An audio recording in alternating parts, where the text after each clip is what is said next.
The green rolling hills of the Scottish Highlands, eerily reminiscent of a children's television show, were the first to witness the end of the world. It was 2002. Unbeknownst to the children playing in the uncanny landscape, this was the day the rage virus would bleed across Great Britain. For a young blonde-haired boy named Jimmy, it began with a scream. His quaint community, a postcard of rural life, was torn apart by figures that were once neighbors, now twisted into snarling engines of fury.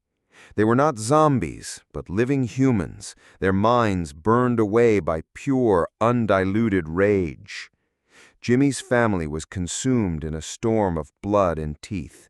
He ran, his small legs pumping, until he found sanctuary in the local church. But there was no safety there. His father, the town priest, met him not with comfort, but with a terrifying, ecstatic grin. "A glorious day," the priest roared, his eyes wild. "A day of judgment."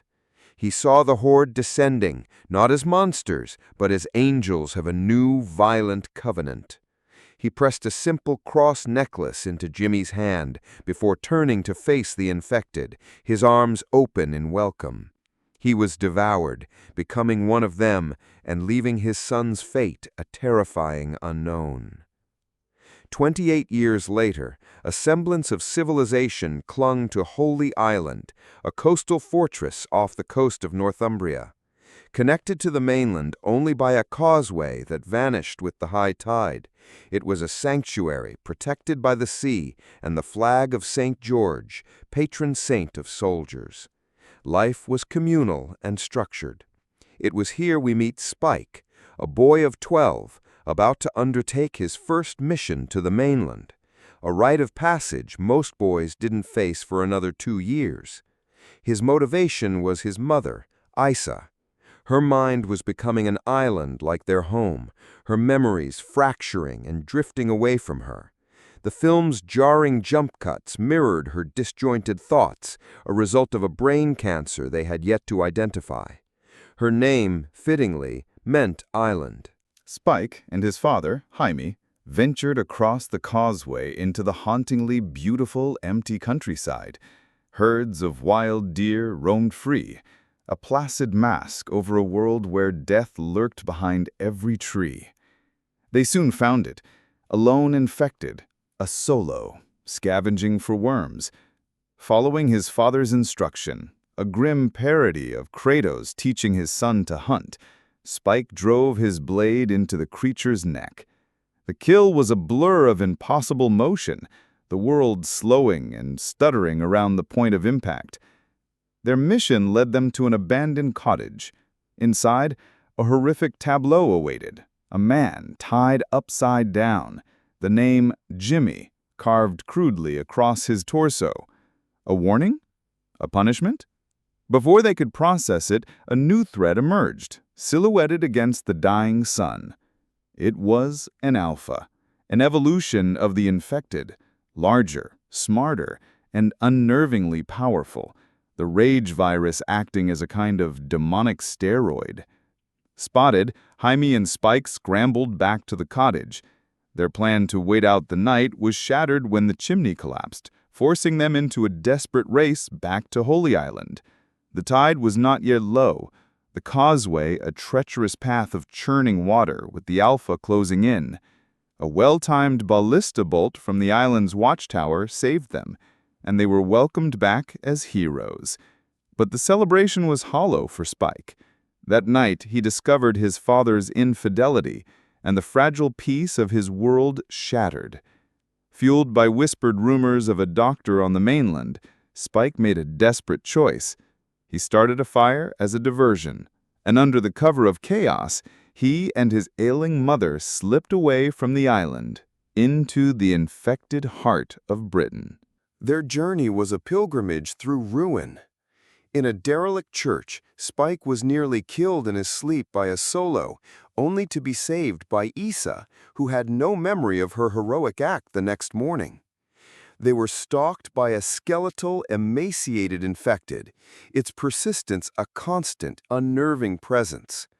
They found temporary refuge in an old Happy Eater restaurant, where they were rescued from an ambush by a Swedish soldier named Eric.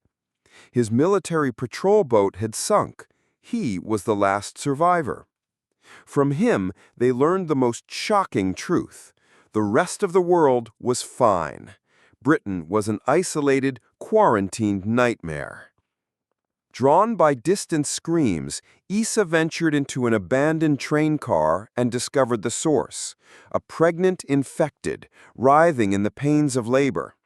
A silent, profound kinship passed between them, a moment of shared motherhood that defied the horror of the virus, suggesting a flicker of humanity still burned within the infected.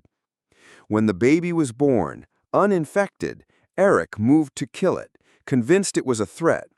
Before he could fire, his head and spine were ripped from his body by Samson, the alpha from the mainland. As Samson bore down on them, a sedative dart sprouted from its neck. Their savior was Dr. Ian Kelson, a man covered in a protective layer of iodine. He led them to his home, a surreal sanctuary dominated by the memento mori, pillars constructed from the bones of the dead, both human and infected. At its center was a pile of skulls, a stark monument to the truth that death comes for all. After examining Isa, the doctor delivered the final, devastating blow. Terminal cancer. There would be no cure, only a painful end. Together, he and Isa made a deal. They gave Spike a sedative, and as the boy drifted into a stupor, the doctor gave Isa a peaceful death with a poisoned dart. In a hauntingly beautiful dawn, Spike, holding his mother's prepared skull, placed it atop the pile. He returned to the edge of Holy Island, but did not cross.